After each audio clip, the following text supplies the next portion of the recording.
they're going to be like this. Who's going to win here in the long run? You're better off sitting down and let's get a contract and let's move on with this world. And in today's world, I'll cripple you. I will cripple you, and you have no idea what that means. Nobody does. Well, he's not wrong that Kamala Harris seems to have no idea what he means. That is Harold Daggett. You've probably seen that video already. His resume title is he's the president of the union for the longshoremen, the International Longshoremen Association, but his actual title should be mobster thug. This guy pretends to represent the working man. He is presiding over this dock workers strike. Did you know he makes over $1 million a year? He owns a 76-foot yacht. Elon Musk says he officially owns more yachts than Elon does. This guy is making demands on the employers of these dock workers that are so outrageous, so greedy, and ordinarily, I don't know if I would care. If this is just a dispute between an employer and an employee, okay, they can work it out themselves. But let me tell you, the implications of what's going to happen as a result of this strike will be felt by you and by me, by our families, our communities, and our countries for a long time. In fact, the word, when I was thinking about how I wanted to communicate this to you today, the word that kept coming to my mind was what Harold Daggett is doing to us, because through this strike is cruel. It is cruel. We're going to talk to you about that because there are 5 things that I think everyone needs to know about this dock worker strike. We'll get to that in a second. J.D. Vance won the debate last night. That's pretty obvious to anybody that tuned in. J.D. took my advice. I had advised him to make Tim Walz completely irrelevant. And what I mean by that is if you think back to 2016 and you think of Hillary Clinton versus Donald Trump, that is a campaign that we are going to remember forever. It was epic. It was something that's going to live on in American history books. And yet, can you remember what the face of Hillary Clinton's running mate looked like? Tim Kaine. You remember what he looks like? People don't, because he was so unmemorable. He was just benign. He was no one knows, no one cares what his name, what his face, what he's doing now. And I advised J.D. Vance to turn Tim Walz into Tim Kaine. Don't make this debate J.D. Vance versus Tim Walz. Make this debate the Trump administration versus the Kamala Harris administration by just using Tim Walz as a pivot and punch to ultimately expose and highlight Kamala Harris's radical, extreme, and very unpopular agenda. And J.D. Vance, I'm so proud of him. He did masterfully in this debate. So we're going to talk about a little bit of what was revealed and what the implications of the debate will be. Because a lot of people say vice presidential running mates don't impact how voters vote. Is that different this year or not? We're going to dive into that a little bit. Today's show is sponsored by First Cup Coffee. Go to firstcup.com. Use my promo code Liz to get 10% off your order or your subscription. Go to firstcup.com, my promo code Liz, and snag your bag right now. They support this show. Let's show them our support in return. Also, J.D. Vance was asked, was he nervous to go up on that debate stage? And I found this to be so fascinating. He said on a scale of 1 to 10, his nerves were 11.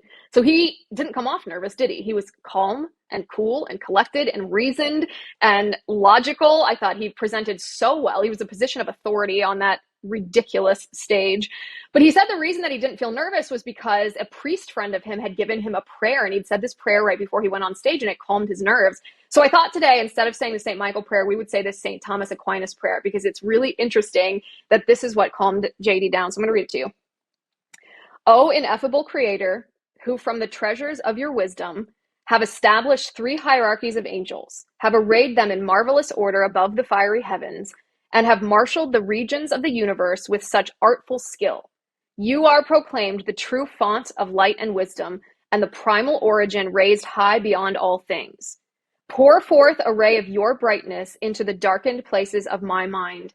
Disperse from my soul the twofold darkness into which I was born, sin and ignorance. You make eloquent the tongues of infants, refine my speech, and pour forth upon my lips the goodness of your blessing. Grant to me keenness of mind, capacity to remember, skill in learning, subtlety to interpret, and eloquence in speech. May you guide the beginning of my work, direct its progress, and bring it to completion, you who are true God and true man, who live and reign, world without end.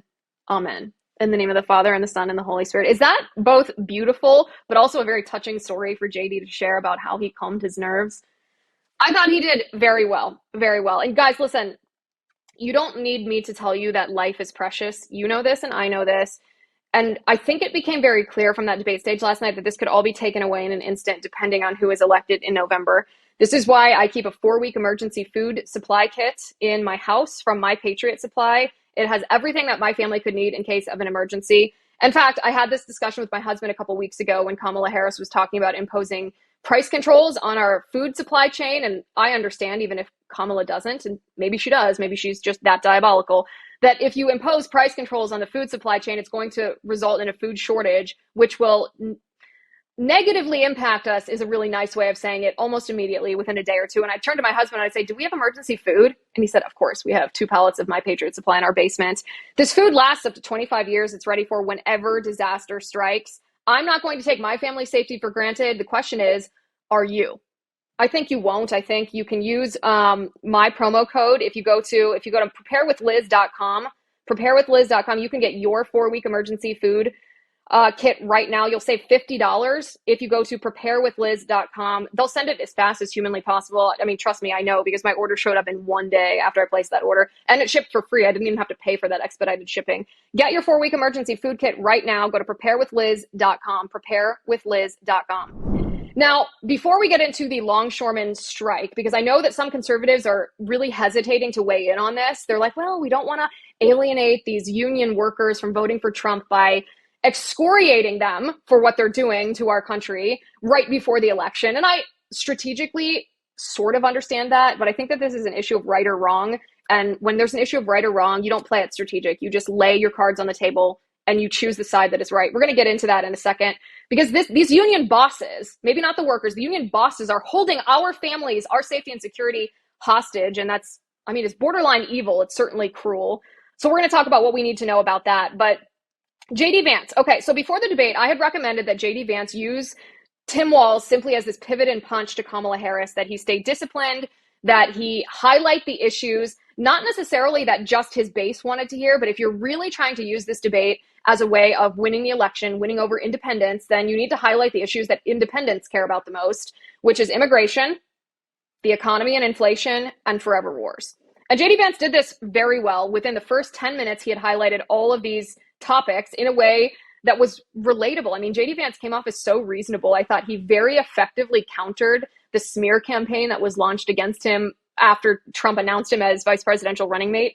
J.D. Vance is creepy, J.D. Vance is weird. Nothing about J.D. on that stage last night came off as creepy or weird. He came off as very likable, very personable, but also as a leader. You could picture this man as president of the United States guiding us through crisis.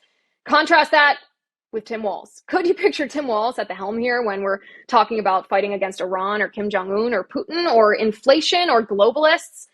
No, I don't think so. I kept picturing actually Tim Walz bending down and writing with children's sidewalk chalk on during the BLM riots. There's an actual video. We should have pulled this before and I didn't think of it.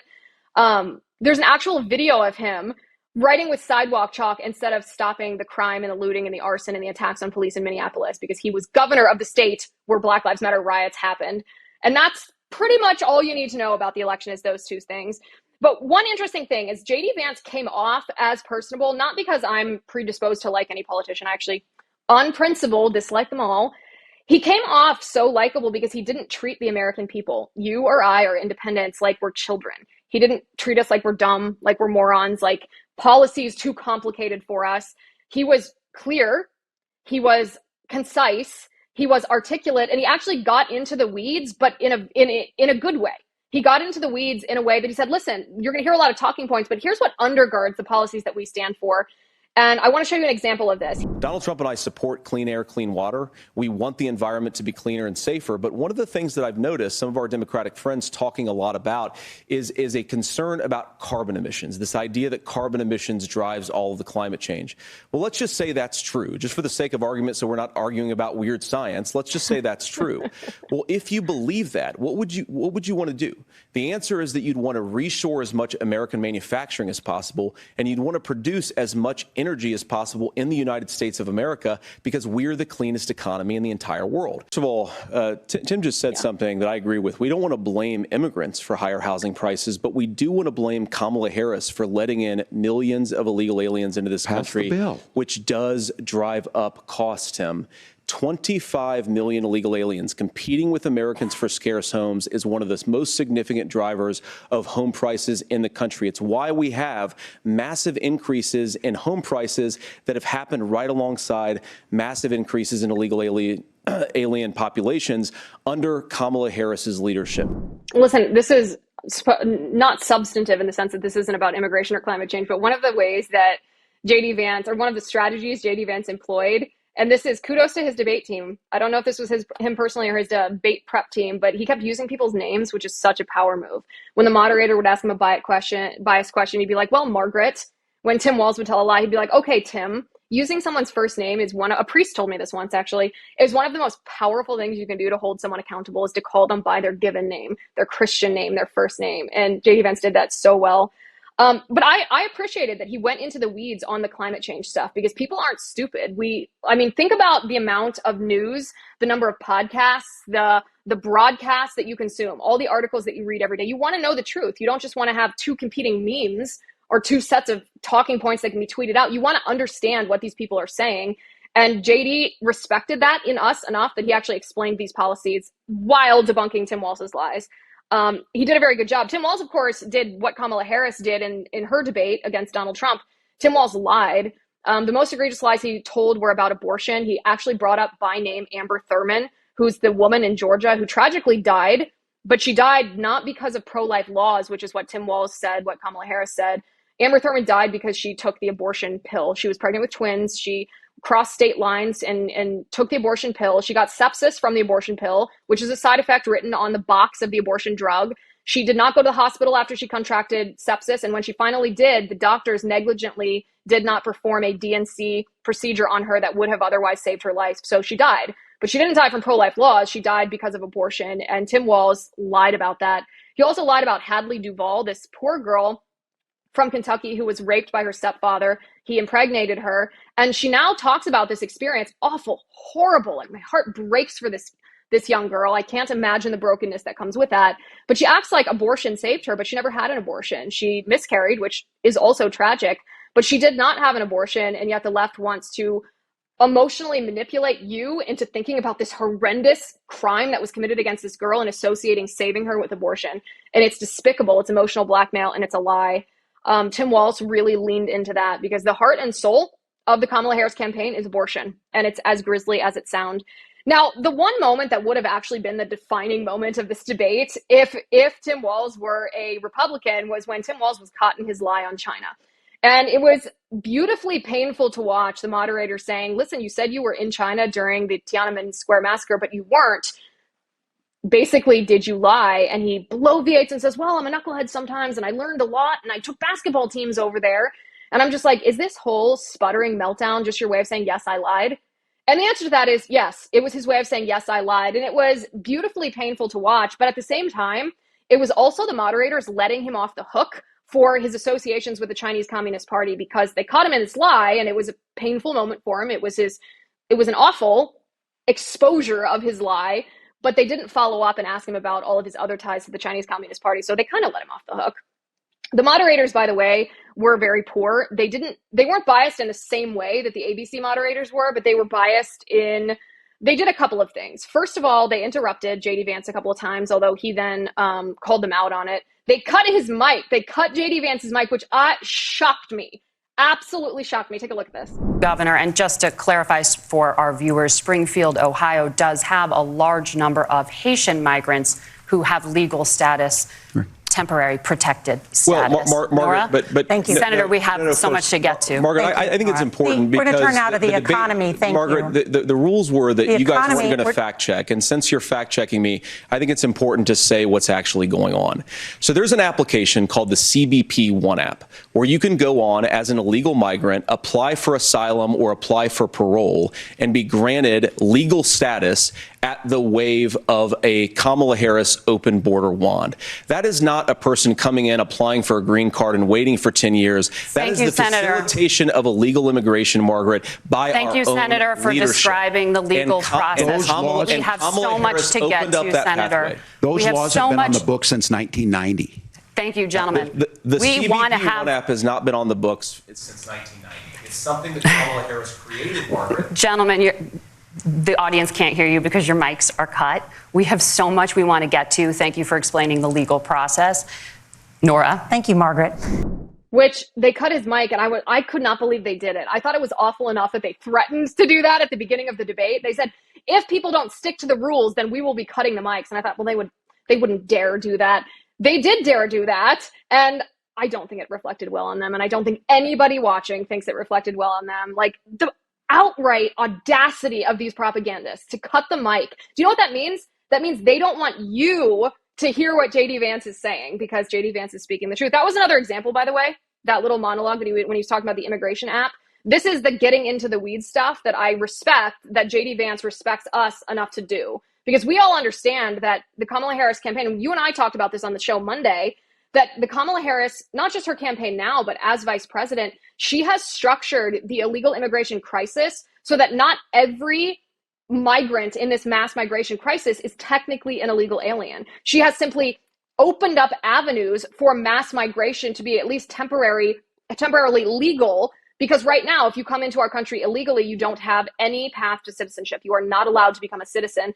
But if you come here, and even if there's a temporary way that you can be legal, then you could be naturalized into a citizen, which means a voter, which means someone Kamala Harris wants to control and force to vote for Democrats forever. So J.D. Vance was essentially making the point that you and I made on Monday here. But even the mainstream media understood at the end of this debate that J.D. Vance won, and won handily. And this is them admitting it. Take a look. There is no doubt in my mind, however Governor Walz did in terms of sincerity, that Vance won this debate. Does Governor Walz have a problem with the truth? No. They were talking at one point. Vance wanted to correct something about how Haitians got into this country. And he was right. And the moderators wouldn't let him correct it. It's very interesting. But at the beginning, the two issues driving the campaign right now are Harris has a big deficit on the economy. Harris has a big deficit on immigration. And Republicans were happy tonight, and Democrats a little bit nervous that on those two issues, Vance carried it. J.D. Vance is much more experienced at this, at public speaking, at defending himself, at pivoting. It's the audacity. I agree with you that we're in year 9 and no one knows how to cover the audacity. Mm-hmm. The audacity is that someone should have said, stop it, stop. Are you effing kidding me? And they should have dropped that F-bomb, right? I mean, they should have just, this is a debate. This may be the only chance people have to see the difference. These women are absolutely psychotic. Someone should have dropped that F-bomb on J.D. Vance. Why? Because he was effectively debunking the lies told by Tim Walz and Kamala Harris. They are panicking. The left is panicking because they know Donald Trump and J.D. Vance are effectively communicating to voters here. He did a great job, and that's the kind of debate that I like to watch. All right, we're going to talk about this port strike, this dock workers. It's a little bit nebulous. Some people are like, I don't know what to think on this. I don't know who's right. You know, are these workers, they are doing valuable work? Are they getting taken advantage of by foreign companies who own these shipping lines? What's actually happening here?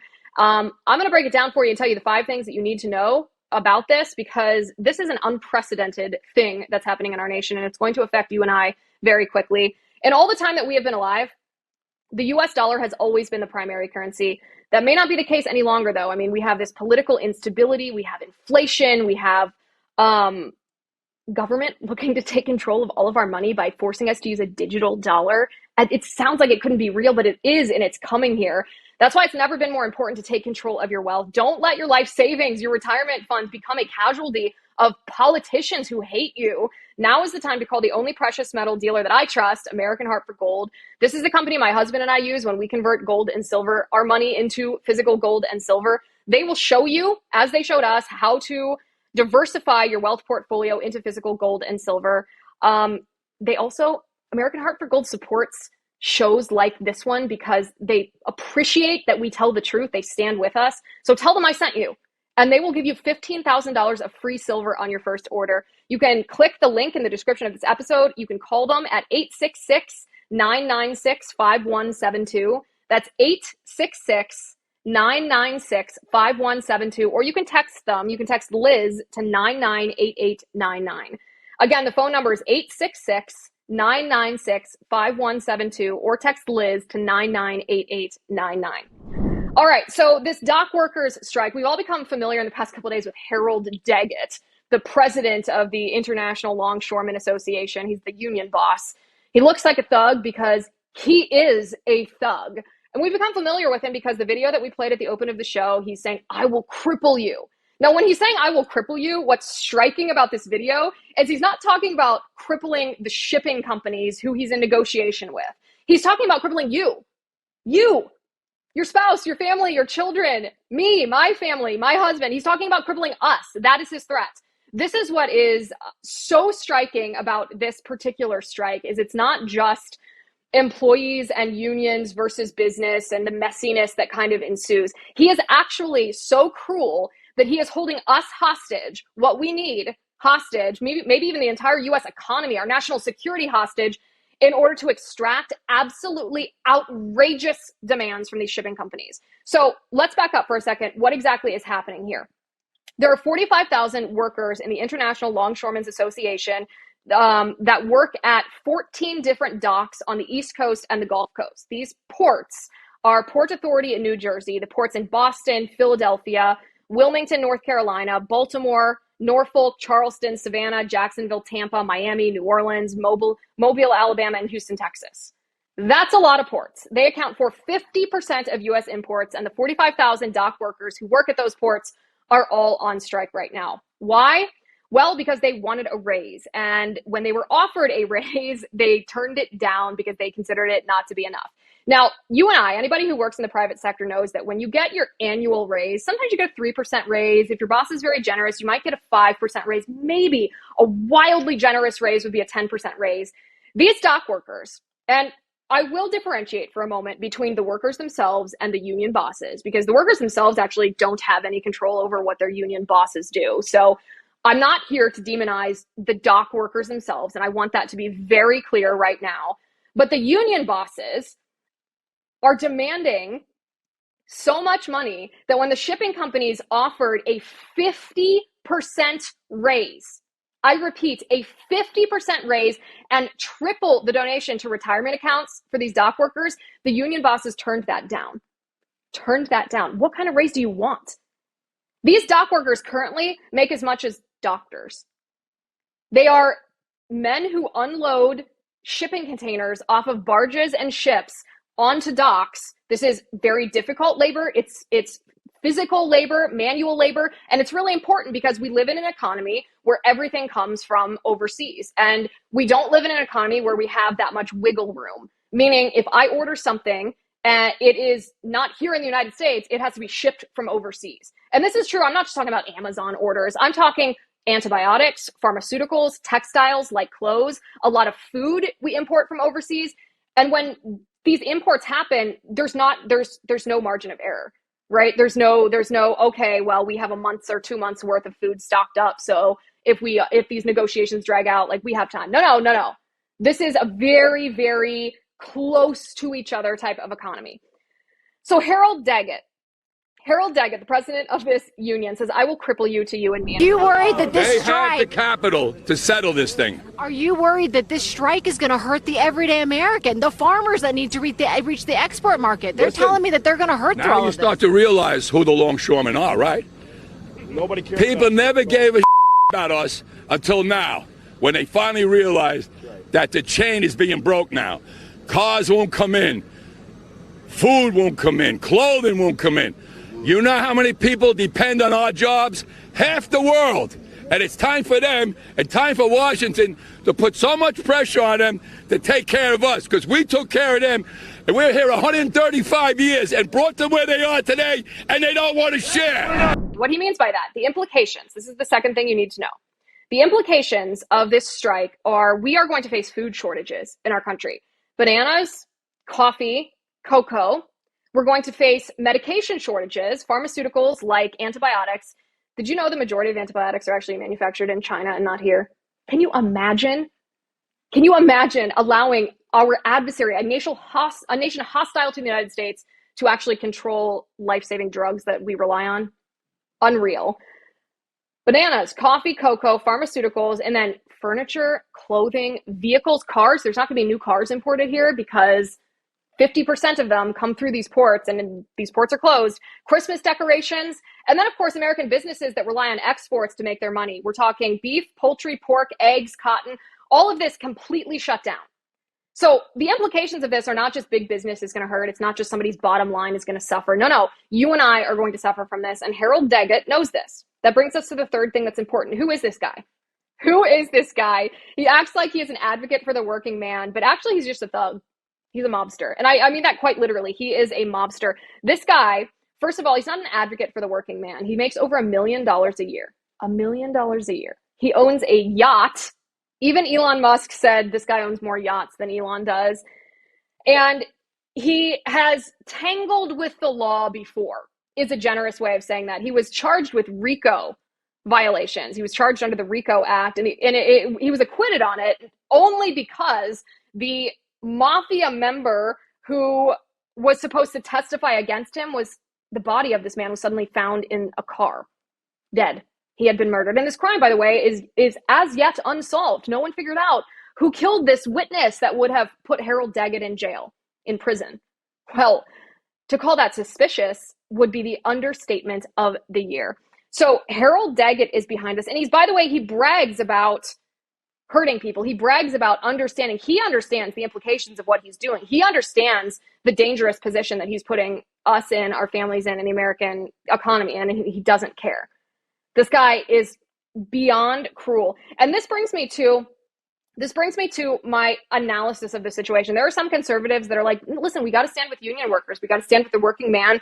These billionaire shipping companies share their profits a little bit. And I will say, no. In this case, that's not wrong for a couple of reasons. First of all, holding people hostage, when Harold Daggett holds you and I hostage and threatens our food supply, threatens our access to medical care and pharmaceuticals, threatens our access to goods that we may need, doing that, even if you have a valid request for a raise, is immoral. You do not threaten to harm someone else in order to get what you want. That is what the mob does. That is what the mafia does. That is not what people of good faith do. That is not what moral people do. So just regardless, notwithstanding his requests or the morality of his requests, doing what he's doing by holding us hostage is wrong. It's also worth noting that it's incredibly greedy to force people who own private property to give you that private property, whether they want to give it to you or not. And what I mean by that is these shipping companies, you can criticize the ownership of these shipping companies. You can say that they themselves are greedy, that they should pay people a fair wage. And we all want workers to be paid a fair wage. Let's just establish that. You can criticize the fact that these are owned by foreign entities. All those are fine and valid criticisms. But if you have a union boss that is trying to take the private property, the shipping company, of the owners away from them and force them to divide that property amongst the workers, and they're doing it by hostage taking the American people, that's greed. That's envy. Those are sins. That is immoral. That is wrong. So the what is happening here, like I said, not necessarily about the dock workers themselves. We can talk about that at a different time, but the person representing the workers' side is Harold Daggett, is this union, and it's wrong. Unions may have had their place at one point. I think we should stop and talk about this for a second. Unions may have had their place. There was a time when our free market wasn't as robust and thriving as it was, when there weren't a lot of choices in our economy and employers took advantage of their workers who didn't have the choice to simply quit if their employer was abusing them or taking advantage of them and go find work elsewhere. And employers did exploit their employees, and so unions formed. And you can make an argument that there was a time and a place for them, that they were useful and that they helped elevate the human dignity of the workers involved at that time. But we should ask ourselves, is that what's happening here? Is that what unions are doing now? Because the answer to that is no. It's a very common conservative belief that public sector unions are wrong and that private sector unions are okay. And I would challenge that thought of conservatives today. I would challenge them by saying, I don't know that you can categorize a union like this as a private sector union when the barrier to entry to this industry as a whole is so difficult. The threshold is so high. And what I mean by that is another company that wanted to compete with the shipping companies that aren't paying longshoremen enough. They can't really just come in and compete. It's not really a free market because there's so many regulations. The barrier to entry is almost impossible. So in that case, it's really government controlled because it's so tightly government regulated that these unions have an unfair advantage. You can't simply have these workers say, I'm going to quit, or these companies say, I'm going to fire. Let's let the free market untangle this.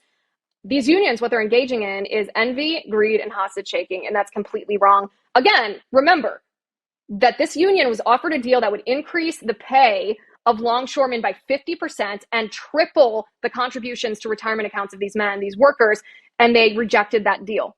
So what are they asking for?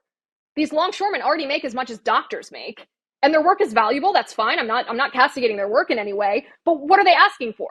Well, they're asking for this private property, this shipping company, to essentially be owned collectively. It's almost a communist type of principle, because they're saying it's wrong for the owners to be rich and make more money than the workers, even though it was the owners that invested, the owners that took the risk, the owners that own the company. They're saying that that's somehow immoral, and that because they don't think these rich people should be rich, that they have a right to extort the owners into dividing their private property among all the workers. That's wrong. That is absolutely wrong. And Kamala Harris, by the way, could actually stop this. She could invoke the Taft-Hartley Act, which would mandate a quote-unquote cooling off period for the strike. It would be 90 days where these workers would have to work instead of striking. But I think Kamala Harris won't do that. I don't know that it would work. She's in a lose-lose position because she could have stopped this, and she should have stopped this. The Biden Commerce Secretary a couple days ago actually admitted that they were not paying attention to this negotiation between the longshoremen's union and the shipping company. And it's actually quite stunning to hear what the Biden administration could have done but didn't. Take a listen to this. Where have you been kind of focused and hearing on what would happen if the strike goes, let's say, longer than a week? Again, I have not been very focused on that. I've not been very focused on that, she said. You're not focused, you as the Commerce Secretary aren't focused on a strike that impacts 50% of U.S. imports and how many billions of dollars that's going to cause food shortages and medication shortages and textile and furniture and vehicle shortages. You're not focused on that. The fifth takeaway is that the Biden administration and Kamala Harris do not care about this. Do you think, let me pose it to you this way, do you think that this would have happened under Donald Trump? Do you think Donald Trump would have ever allowed Harold Daggett to hold us hostage? I don't think so. There is no way in this world that they would have dared to do this if Donald Trump were president, because Donald Trump would never have let them. And by the way, the owners of this company, I don't mean to portray these owners as these lily white, clean-handed business owners who are just pursuing to benefit themselves and others in a free market economy. They're not. They're foreign owned. They're allegedly tied to the Chinese Communist Party, as a lot of shipping companies are. It actually reminded me of Mitch McConnell's wife, Elaine Chao. Her sister is a Chinese national who owns a shipping company that's gotten special treatment because Mitch McConnell is such a powerful politician. It's messy, it's dirty, it's corrupt, it's politics, it's gross. And this shipping company's ownership is no exception to that rule. So it is a dirty, messy situation. But I've been kind of surprised at conservatives on X, especially conservative commentators and thought leaders, who are unwilling to identify that this is wrong. It's cruel, it's hostage taking, it's greedy, it's unacceptable. Conservatives should never allow this. This is unacceptable. And perhaps conservatives don't want to alienate the dock workers, but have a little respect to the people you're talking to. Understand that people will understand the differentiation between union bosses who are actual thugs, actual mobsters, actual mafia, versus the workers who aren't in control of what their union bosses do. Have a little respect for your listeners, because you have to advocate for yourself. We have to advocate for our country, because the people who are in charge of the American economy, the Biden-Kamala administration, do not care about you at all. At all. Okay, some headlines. Kamala Harris's husband. Did you hear Kamala Harris's husband? There's a new report that he slapped around an ex-girlfriend of his.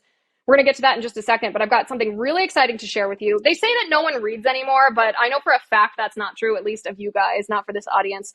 Our best and most important ideas are still captured in print, thank the Lord, which is why we at Blaze Media have decided to launch a premier quarterly magazine. I have it with me right now. It's called Frontier.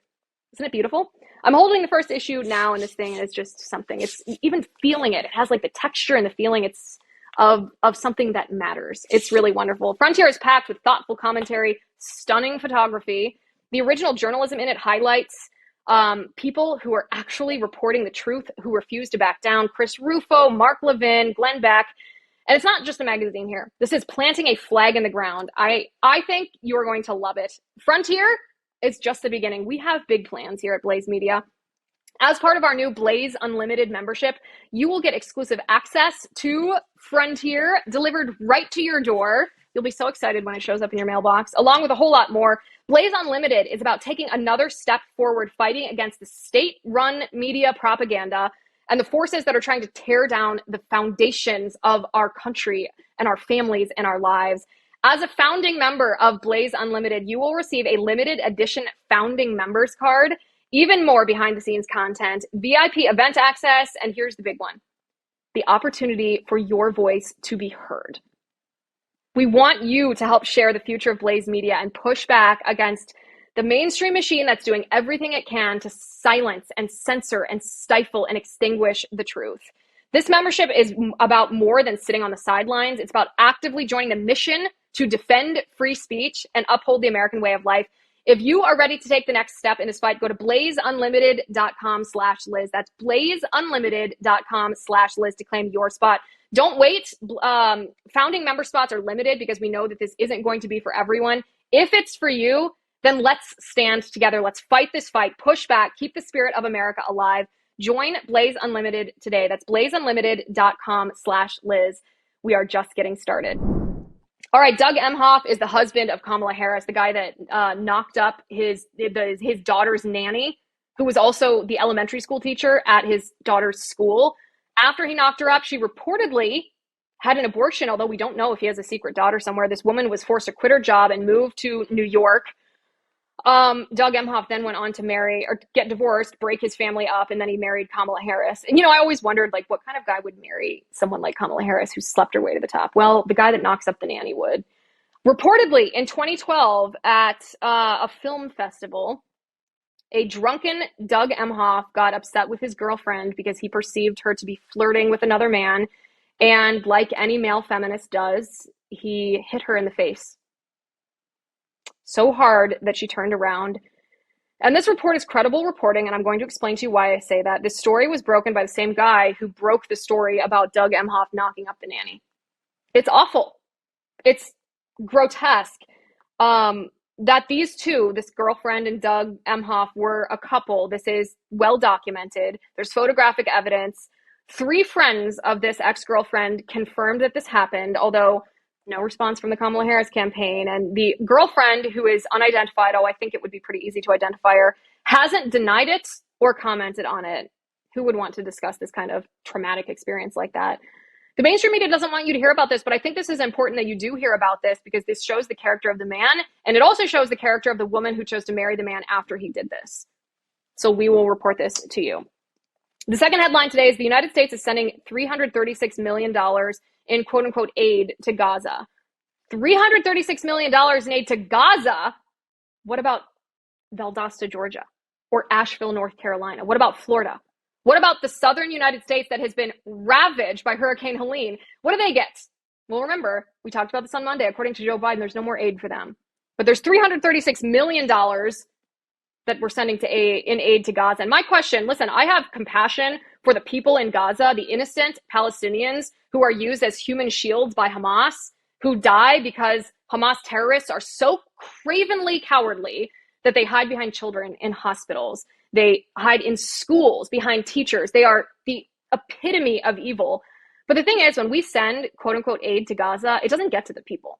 It goes right to Hamas. And we know this because when Hamas propagated their terror attack on October 7th of 2023 in Israel, they had in their trucks that they drove into Israeli territory humanitarian aid packages that they had intercepted before it got to the Gazan people. And they were using it as sustenance to sustain themselves during this terror attack.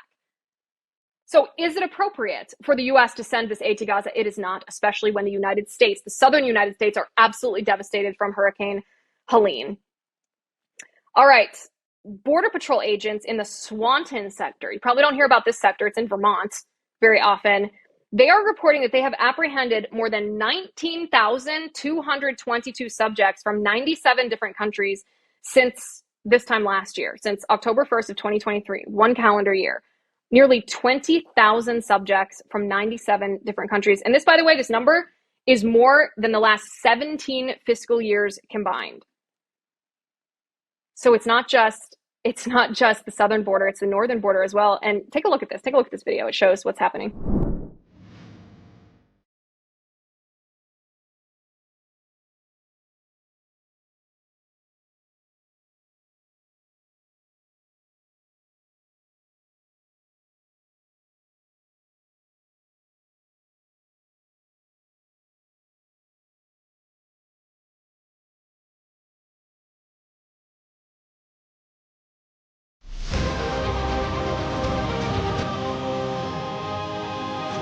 Maybe we should ask ourselves what happened in those couple of years that could cause such a difference in the number of people who were apprehended in the Swanton sector. And the answer is Kamala Harris.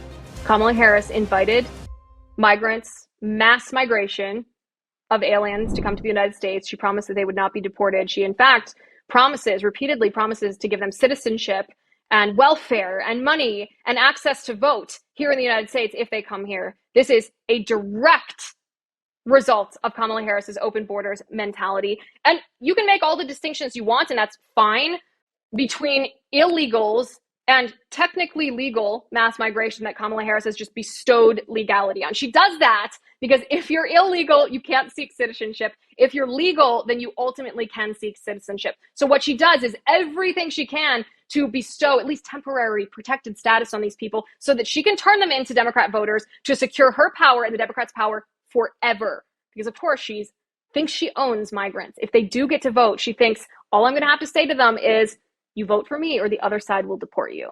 And that she will have cemented this vote of this mass migration vote forever and ever.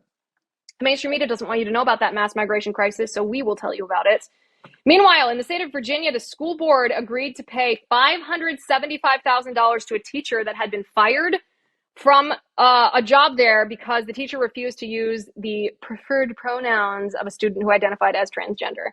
You might remember that. We discussed the story at the time, the teacher fired. Can you imagine a girl who, or a transgender student requiring you, demanding that you use neo pronouns? You saying, no, I'm not going to do that because I don't indulge delusion. I love you as the person that God created you to be. No disrespect intended, but I won't indulge dangerous delusion that will harm you physically, emotionally, and spiritually. You get fired from your job for doing that. And now the Virginia School Board agrees to pay over $500,000 to this teacher for standing up and doing what's right. And this is the kind of story I love to hear. This is the kind of story the mainstream media doesn't want you to hear because it doesn't often pay to do the right thing. And we shouldn't do the right thing in pursuit of being paid for it. But man, once in a while, when doing the right thing, even when it's hard, does pay out or you're vindicated in the end, there's poetic justice, and I mean justice with a capital J there, and we love to see it and we celebrate it. All right, we have a couple of TikToks here. You know, this is my favorite segment. You guys always have the funniest comments on YouTube under this segment, so keep those coming because I really enjoy reading through those. Tim, my producer, has picked these videos. We have not watched them yet, you and I. Let's watch them together. Roll the tape. I just read an article that said they just built 60 new apartment complexes in Maine for migrants for free housing. Free housing, bro, for migrants in areas where there are already housing crises, where people cannot find housing like apartments and affordable housing. So the people who already live here are already struggling to find apartments. And then they're like, let's build 60 new apartment complexes just for the migrants and it'll be free. Please make it make sense. Why are we doing this shit? Why are we not building this shit for the people that already live here? You know what's interesting is Maine doesn't get a lot of attention because the population of Maine is very small compared to other liberal states, but the policies from the Janet Mills administration in Maine are as leftist, as radical, as extreme, as anti-American as Gavin Newsom's policies in California. The population of California is just so enormous compared to Maine that California gets all the attention and Maine doesn't. But what Maine is doing right now is they are trying to radically transform the entire state by mass migration, via mass migration. They are importing migrants by the tens of thousands into Maine, to the point where up to maybe 10% of the population will actually be different in the years to come, according to the governor's goals here. And they're literally using your tax money in Maine to pay for free apartments for migrants while the people of Maine have been struggling economically for quite some time. I love this type of independent journalism where someone, that woman, her username was Northwoods Wifey, where she's there. It's her family that's being hurt, and she's reporting on, hey, this tangibly impacts us and my community. That's the most powerful kind of journalism, so much more powerful even than politicians on stage talking about these issues. It's hearing from the people themselves, because no one watches that video and thinks, oh, that's okay that they're doing that. That's a good government policy. That's fair. That's just. That's moral. No, it's the opposite of that, and it's very obvious to see when you watch it. Since discovering my gender expression and how fluid it is, I've come to a realization that if you want to date me, you have to be okay with the fact that you might wake up to a little boyfriend, a little androgynous partner, or a little femme girlfriend. You might have a boyfriend one day and a girlfriend the next day, depending on how I'm feeling in my gender expression. And I love that about me. I love that I'm not being put in a box anymore. I mean, I think I'm the only one that put myself in boxes, but I'm glad I'm taking myself out of the box and like allowing myself to be more fluid with my gender expression. Previously in the past, I would date people that loved being with a mask. Okay, they were like, I only want to be with a mask. I am femme for mask, 100%. You cannot be anything else. And they loved that about me. They loved that I was androgynous, more masculine. They loved that I would wear chest binders, and that half the time I would be perceived as a boy. I literally dated people who were like, oh my god, you just got called sir, I love that. What do you mean you love that? Because I didn't love that. I didn't love that. I'm non-binary. I don't like being called ma'am or sir, okay? I didn't love that. Why do you love it? And I hated that, okay? It was terrible. So if you want to date me, you have to be okay with the fact that some days you have a boyfriend, some days you'll have a girlfriend, and some days you'll have a little androgynous partner, okay? That is what I need. That is what I want, because that is who I am. No one should date her. No one. She talks about taking herself out of the box. She should take herself down to the local psychologist and seek help. I actually feel bad for this girl, because she's clearly suffering not only ideological mental delusion, but serious mental health issues, and she's in no position to be dated. Stay far, far away from her, my friends. Do not engage in a relationship, because it will only bring you pain and sorrow. Is that if you were elected president, you would fire 75% of the bureaucrats in federal government. Some of y'all are getting giddy about this. You get rid of the Department of Education, the FBI, EPA, that you would just get rid of, which would be millions of jobs. Would there be unintended consequences if you did that? Not saying you shouldn't, but... No, yes, there would be. That's the honest truth. Because the way I look at it is, one risk is you don't cut enough fat. The other risk you're gonna take is you take the risk of cutting too much, so much fat that you also cut some muscle, but you're willing to do it because you think that's what the country requires. That's the risk I'm willing to take. And you know what, if we overcut too much and we need to build something back up, I'd rather do that on a clean scaffold rather than the really corrupt fourth branch deep state that operates and really runs the show of the US government today. Yeah, I'm one of those people that's giddy hearing that. Dr. Phil was like, there's some of you giddy. Yeah, I'm the giddy one. I love hearing that. He's absolutely right. 100%. Abolish the administrative state. I'm going to make a t-shirt soon that says abolish the administrative state. I'll let you guys know when it's available. All right, guys. Thanks for watching the show today. Make sure you sign up for my newsletter, LizWheelerNewsletter.com. That's LizWheelerNewsletter.com. Lots of you are signing up, but I know there are more out there that haven't signed up, so go do that. Thanks for watching today. Thanks for listening. I'm Liz Wheeler. This is The Liz Wheeler Show.